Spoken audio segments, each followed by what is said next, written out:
వచ్చే 45 రోజులు మన ఆంధ్రప్రదేశ్ భవిష్యత్తుకి చాలా కీలకం. కళ్యాణ్ గారు ఈ 45 రోజుల్లో ఏం చెప్తే అది తూచా తప్పకుండా పాటించే బాధ్యత మనందరి మీద ఉంది.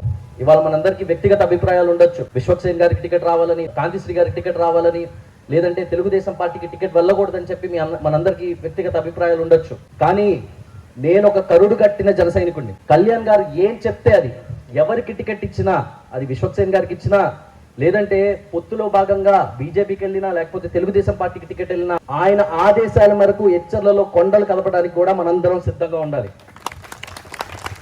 అలానే ముగించే ముందు మన రణస్థలంలో గోవింద్ రెడ్డి గారి నాయకత్వంలో, అలానే ఎచ్చర్ల నియోజకవర్గంలో జనసేన పార్టీ విశ్వక్సేన్ గారి నాయకత్వంలో, అలానే శ్రీకాకుళం జిల్లాలో మన చంద్రమోహన్ గారి నాయకత్వంలో పార్టీ మరింత బలోపేతం జరగాలని చెప్పి కోరుకుంటూ జగన్మోహన్ రెడ్డి విముక్త ఆంధ్రప్రదేశ్ రావాలని ప్రార్థిస్తూ సెలవు తీసుకున్నాను. జై హింద్.